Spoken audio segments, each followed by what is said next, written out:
اول حاجه يا جماعه في نقطه اساسيه هنتكلم عنها قبل ما نبدا في كل حاجه. اول نقطتين قلناهم قبل كده بس مفيش مشكله ان احنا نقولهم تاني. بالنسبه للتسخين، بالنسبه لتحديد عدد ايام التمرين، قلنا بالنسبه للتسخين هتعرف ان انت طالما داخل جيم لازم تسخن كتفك كويس، لان دي اكتر حاجه بتشتغل في البنش والظهر والكتف. بالنسبه للحاجه اللي بعديها، بالنسبه لعدد ايام تمرينك، انت فاضي تروح 4 ايام 5 ايام، انا خلاص هحدد نظامي على الاربع ايام او الثلاث ايام دول، ما اجيش على نفسي فيهم واحط عدد ايام انا مش طاقتي فيه. ثالث حاجه واللي هي هتزعل شويه ناس، بس الافضل ليك ان انت تتمرن العضله مرتين في الاسبوع كل ما تغذيتك قلت، مش تمرنها واحده بس في 5 مجاميع. تمام، نخش على طول كده في التمارين. بالنسبه للبنش خلاص بحاول ما اقطعش كتير لان انا مش فاضي منتج النهارده، لانها ممكن 17 سيكشن. اول حاجه قبل ما اشرح لك النظام خلينا اشرح لك كل عضله وايه التمارين اللي انت المفروض تاخدها لها. بالنسبه للبنش يا جماعه هيبقى عندنا تمرينين بس بالظبط كده والله. البنش طبعا مقسوم 3 اجزاء: عالي، مستوي، سفلي. تمام زي الفل، كلام محترم. يبقى انت عندك نظر ان انت لازم تاخد تمرين عالي، تمرين مسطح، تمرين سفلي، او تمرين واحد سفلي. لا الكلام ده غلط. النص السفلي والمستوي بيشتغلوا في تمرين واحد اللي هو تمرين العزل او التجميع. تقدر تاخده على الفراشه وتقدر تاخده بالكابلات، تقدر تاخد تفاتيح على الدكه. افضل واحد فيهم مين؟ اللي هو الفراشه. كده انت شغلت المستوي والعالي. المستوي والسفلي، فاضل العالي. هتشغله بتمرين من الثلاثه، يا اما دمبل عالي او على الانكلاين ماشين، يا اما بار عالي، والافضل ان انت تاخد بار عالي على السميث. تمام، هتختار واحد منهم. بالنسبه لي انا اخترت الدمبل العالي. يبقى كده خلصنا اول حاجه عندنا اللي هي البنش من فوق، ليها تمرينين: دمبل عالي وتجميع، تجميع بالكابلات. تمام، بعد كده خلينا نخش على الظهر. هتشغل ظهرك بالكامل في 3 تمارين بالظبط، اللي هم ايه؟ بالنسبه هتختار اول حاجه، عايزك تختار 2 من اللي انا هقولهم لك دلوقتي. تقدر تاخد بار واسع على الصوره، او تقدر تاخد سحب امامي. لا مش سحب امامي، تقدر تاخد على التي بار واسع، او تقدر تاخد سحب ارضي. بالنسبه لي انا هفضل مين؟ هفضل تي بار اول حاجه، بعد كده سحب ارضي. تمام كده الظهر كله اشتغل، فاضل اللاتس. اللاتس عشان تركز عليهم تقدر تاخد على جهاز السحب الامامي، وتقدر تاخدها بالكابل فرداني. الافضل مين؟ الافضل بالكابل. اشرح لك الموضوع بسرعه لان دي يعني شرحته كذا مره بس الفيديو ما ظبطش معايا. انت بتلعب بالكابل، انت عايز تعمل اكتر استطاله. دي لو ايديك الاثنين مع بعض، لو خليتها ايد واحده هتقدر تنزل كتفك الشمال شويه وتعلي اليمين، عملت استطاله اكتر، اللاتس استفادت اكتر. باختصار عشان كده السحب فرداني بالكابل افضل من ان انت تاخد بالمسكه وانت ماسك الاثنين مع بعض. كده خلصنا البنش والظهر. بعد كده خلينا نخش على الكتف. الكتف طبعا 3 اجزاء: امامي، خلفي، جانبي. بالنسبه للجانبي محسوم امره، هتاخد رفرفه بالكابل. ليه بالكابل؟ نفس الموضوع، هتعمل استطاله اكتر لان انت الكابل هيكون عند ركبتك، عملت استطاله اكتر. حتى لو انت كنت بتلعب بالدمبل وبعد كده بدات تلعب على الكابل، هتحس ان الموضوع بقى اسهل بالنسبه لك وهتقدر تحط فيه وزن اكتر. تمام، طبعا المفروض اللي احنا بنبدا بيه هو الكتف الامامي. الكتف الامامي ليه كذا تمرين، تقدر تاخد دمبل امامي، وفي على جهاز الامامي، بعد كده في بار امامي. تمام، احسن واحد فيهم والاستهداف الامثل الدمبل الامامي طبعا ما فيهاش كلام. خلصنا من الكتف الامامي وبعد كده فاضل الخلفي. الخلفي عايز تاخد على الفراشه خلفي، او عايز تاخد سحب بول اوفر على الراس بالحبل، برضه الاثنين كويسين وممتازين لاستهداف الكتف الخلفي. اختار اللي انت عايزه فيهم، اللي انت بتستريح فيه، اللي كتفك ولا مفاصلك ما بيوجعكش فيها. واغلب الناس ما بتستريحش لجهاز الكتف الفراشه المقلوب، بيوجع لهم كتفهم. فلو ما استريحتش هتاخد سحب بالحبل على الراس عادي، مفيش اي مشكله. تمام، كده قلنا تميل للامامي، تميل للخلفي، تميل للجانبي. كده الكتف اشتغل، مفيش اي مشاكل عليه. حلو، خلصنا بنش ظهر كتف. خلينا نخش على الدراع. الدراع بالنسبه للباي عندك برز ازاء واسع. تمام، وبعد كده عندك بسم الله الرحمن الرحيم، اللهم سكين، اللهم صل وسلم على سيدنا محمد. حول خطبه على ما افتكر. بعد كده بالنسبه للباي عندك تمرينين هيشغلوا الباي بالظبط. هتاخد تقدر تاخد برز ازاء واسع، وتقدر تاخد تبادل. عندك مسطره. بعد كده عندك قلنا تبادل صح. كل التمارين دي بتشغل باي، مفيش منها اي مشكله. تمام، بس بالنسبه للباي عندك تمرين واحد يقدر يعمل لك احسن استطاله للباي، وهو تمرين ارتكاز على الدكه. ليه هو احسن تمرين؟ ان انت بتعمل فيه استطاله اكتر لتحت وانت طالع، كل ما كنت ابطا كل ما الباي اتحسنت اكتر، فهو افضل تمرين. فضل تمرين كمان للباي وهو شواكيش، وارجوك ما تهملهوش. ليه؟ لان انت في فراغ هنا بين الباي والجزء الخارجي والساعد. تمام. ناس كتير بتشتكي ان الباي مش باينه من الجزء اللي بره، فيقعد طبعا ده الجزء الخارجي من الباي مش ضعيف، ويخش يقعد يفتح لي شويه القبضه ويضيق القبضه. هي مالهاش علاقه، هي لها علاقه بالشواكيش. اهتميت بالشواكيش، الساعد والحته المتصله مع الباي الخارجيه هيبقى شكلهم كويس. بالنسبه للتراي فهي مقسومه 3 اجزاء: لونج هيد وميديوم هيد ولاترال هيد. طبعا انت سمعت 3 رؤوس، يبقى انت لازم تمرنها 3 تمارين. لا، هم تمرينين بس هيبقوا كفايه. هقول لك ليه. بالنسبه للونج هيد هتاخد اوفر هيد تراي، او هتاخد بار نايم، او هتاخد دمبل فرنساوي. تمام. كده خلصنا من الراس الاولى. بعد كده خلينا نخش على الراس الثانيه اللي هي اللاترال هيد او الراس الجانبيه.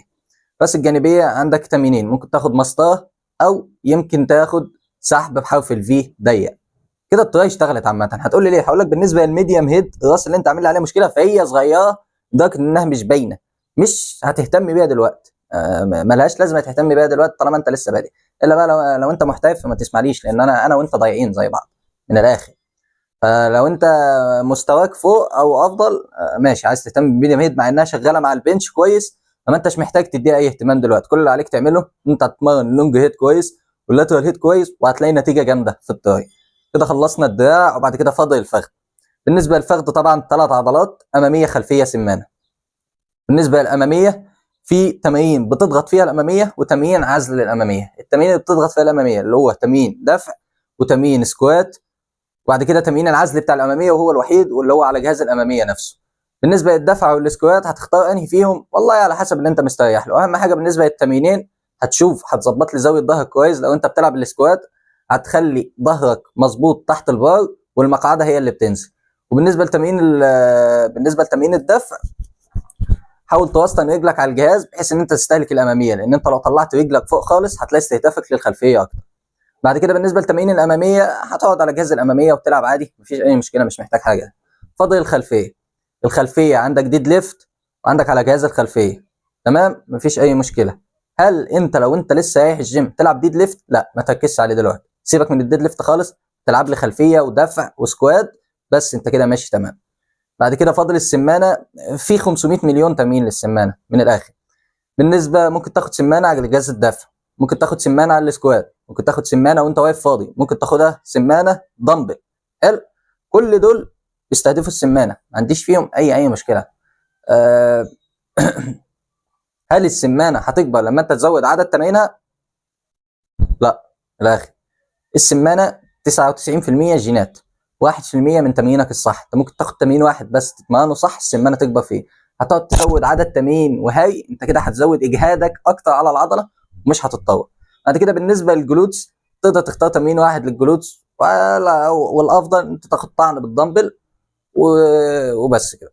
كده خلصنا التمارين كلها. بعد كده خلينا نخش على ازاي تحدد نظامك بالنسبه لعدد ايامك. اول حاجه انا هروح 4 ايام، يبقى النظام بتاعي هيتقسم على 4 ايام. بالنسبه للعدات، التمرين الاساسي لو انت هدفك زياده وتضخيم هتلعب من 6 ل 8 عدات. لو انت هدفك تنشف هتوصل لي من عداتك من 8 ل 12 او من 12 ل 15 على حسبك انت. فالنظام بتاعي هنفصل الدراع اليوم الرابع، واول يوم عندنا هيبقى يوم الابر الاول او العلوي الاول.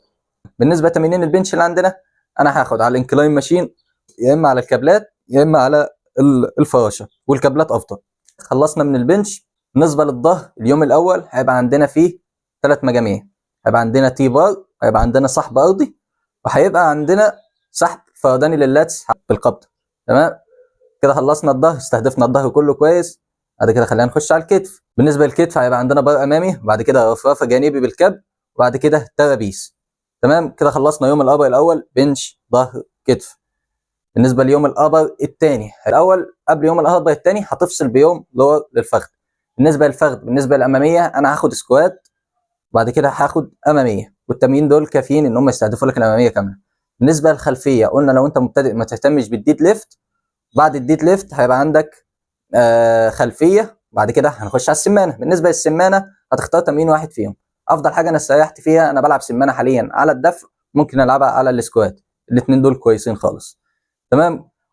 وزي ما قلنا ان السمانه 99% جينات، فما تقتنعش بخرافات ان انت لو زودت عدد التمارين للسمانه السمانه تتحسن، لا ملهاش اي علاقه قسما بالله. حلو. اليوم الثالث واللي هو يوم الابر 2 او العلو 2 هيبقى عندك البنش. هتنوع بقى بين التمارين. تقول لي ليه التنويع بين التمارين؟ اغلب الناس لما بتثبت على تمرين معين ما بتحققش التحسن الافضل، فالافضل ان انت تنوع بين التمارين بتاعك. يعني اليوم الاول اخدت انا الافضل الصراحه، انا افضل ان انا اثبت الدمبل العالي وهنوع بين الفراشه والكابلات، والافضل طبعا الكابلات ما فيهاش نقاش. بالنسبه للظهر هتاخد تي بار، بعد كده سحب فرداني اللاتس، بعد كده هتخش على الكتف. الكتف هيبقى عندك امامي وخلفي النهارده وجانبي. هتخش على الامامي، هتختار بار امامي او دمبل امامي. بالنسبه لي انا هاخد بار امامي او على الجهاز ده امن عشان الاصابات. بعد كده بالنسبه للخلفي هاخد على الفراشه مقلوب. بالنسبه للجانبي ما فيهاش نقاش، قلنا ده تمرين رفرفه بالكابل. تمام. خلصنا من البنش والظهر والكتف، كده يوم الابر الثاني واللي هو اليوم الثالث في النظام خلاص. بعد كده فاضل اليوم الرابع اللي هو يوم الدراع. ليه فصلت الدراع للاخر في يوم لوحده؟ الموضوع انا جربته في بوش بالليج. لما حطيت الدراع في الايام الثانيه ما كنتش عاطي الدراع حقه بما فيه الكفايه، فما كنتش قادر امرنه كويس. وحتى شفت ناس حاطينه مع الفخذ، قاسمين الفخذ على يومين. اليوم الاول مثلا مستهدفين الاماميه والخلفيه، واليوم الرابع اللي كانوا حاطينه للسمانه وللدراع. بس انا لا، حطيت الفخذ كله في يوم واحد والسمانه على بعضه والسمانه على بعضه أنا. حطيت الفخذ كله في يوم واحد والدراع على بعضه في يوم لوحده. طبعا بالنسبه للدراع هناخد تمرينين للباي، هناخد ارتكاز على الدكه وهناخد شواكيش. ولو تقدر بما ان احنا فصلناه لوحده اقدر اخد تمرين كمان للباي وهو باز ازاء واسع. خلصت الثلاثه دول، فاضل التراي. هنختار انا اوفر هيد تراي او بار نايم، الاثنين احسن من بعض الصراحه، ما فيش اي مشكله اختار واحد فيهم. ده بالنسبه لللونج هيد. بالنسبه لللاترال هيد انا هختار سحب بالفي ضيق اللي هو حرف الفي، اللي هو بتتحط بدل مسطره. لو مش موجود عندك في الجيم تقدر تاخد مسطره، مفيش اي مشكله، بس الفي ضيق افضل. بالنسبه للميديم هيد قلنا ما تشيلش همها، زي ما قلنا هي هتشتغل مع البنش. خلصنا كده بالنسبه للتراي. بعد كده فاضل السواعد، ما تنشهمش ما تعملهمش، تلعب لي ريست بالبار وسواعد. بالنسبه بقى احنا اتكلمنا عن العدات صح؟ ايوه اتكلمنا عن العدات في الاول. بس انا كده علمتك ازاي تعمل نظام بكل بساطه، شرحت لك عضلات جسمك كلها، حددت لك الايام وحددت لك عدد المجاميع اللي انت المفروض تتمرنها. موضوع بسيط مفيش اي مشكله. يمكن تكون ما فهمتش الفيديو من اول مره، عيده كمان مره، ما برضه مش هتخسر اي حاجه. ما فهمتش مني اسمع من واحد او اثنين وثلاثه، شوف الكلام من كذا شخص وجربه الاول، بس ان شاء الله مفيش كلام بعدينا يابا. بس اسمع يعني مره واثنين وثلاثه، ما تكتفيش بمره واحده. وعايز اقول لك زي ما قلت لك انبه عليك ان انت مش هتجيب نتيجه من اول شهرين، ودايما اخفض توقعاتك. لو كنت متوقع ان انت توصل لهدف معين بعد شهرين في الحياه عامه ما وصلتلوش، بس في تحسن طالما انت ماشي حتى لو ببطء، فانت ماشي تمام مفيش اي مشكله. وبس كده سلام. او هتاخد لها بار نايم. دبانه خدت سواب على الكاميرا رايح جاي. يا نهار ابيض، ربنا يستر.